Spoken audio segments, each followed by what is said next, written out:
আজ বাদল অধিবেশনের শেষ দিন আর শেষ দিনে উত্তপ্ত হতে পারে সংসদ। অধিবেশন শুরুর আগে সংসদ ভবন চত্বরে সরকার এবং বিরোধী পক্ষের বিক্ষোভ। নিট প্রশ্ন ফাঁস নিয়ে সংসদে বিবৃতি প্রস্তাব দিয়েছেন কেন্দ্রীয় স্বরাষ্ট্রমন্ত্রী অমিত শাহ। পদত্যাগের দাবিতে অনড় রয়েছেন রাহুল গান্ধী। আজ বাদল অধিবেশনের শেষ দিন এবং শেষ দিনে উত্তপ্ত হতে পারে সংসদ। অধিবেশন শুরুর আগেই সংসদ ভবন চত্বরে সরকার এবং বিরোধী পক্ষ বিক্ষোভ দেখাচ্ছে।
অন্নপূর্ণা যোজনা নিয়ে নবান্নে ফের ঘোষণা করলেন মুখ্যমন্ত্রী। 17ই আগস্ট থেকে তৃতীয় পর্যায়ের অন্নপূর্ণা যোজনার টাকা ট্রান্সফার হবে। অনেক অভিযোগ আসছে, অনেকেই বলছেন যোগ্য কিন্তু টাকা দেয়া হয়নি। যাচাইয়ের কাজ আজ পর্যন্ত চলবে। আগস্ট মাসের তালিকা অনুযায়ী টাকা পাওয়া যাবে। প্রত্যেক মাসের দ্বিতীয় সপ্তাহে 10 থেকে 15 তারিখের মধ্যে বৈধ প্রাপকদের টাকা ট্রান্সফার হবে। নবান্নে ফের ঘোষণা করলেন মুখ্যমন্ত্রী শুভেন্দু অধিকারী।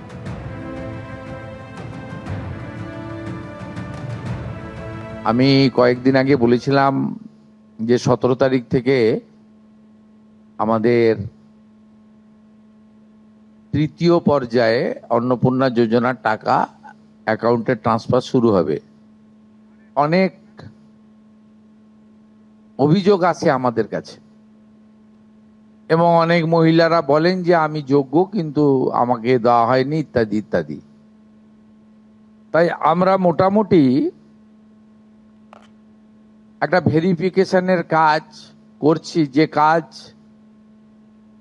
আগামী কাল পর্যন্ত আমাদের চালাতে হবে। আগস্ট মাসে যে তালিকা হবে এই তালিকা আপনারা সবাই অ্যাপ্রিসিয়েট করবেন এবং প্রত্যেক মাসে দ্বিতীয় সপ্তাহে, যেহেতু সরকারের নিজস্ব তহবিল থেকে এটা দিতে হবে এবং টাকার অ্যামাউন্টটাও খুব বড়, প্রত্যেক মাসে 10 থেকে 15 তারিখের মধ্যে যারা বৈধ প্রাপক হিসেবে চিহ্নিত হলেন তারা পেয়ে যাবেন।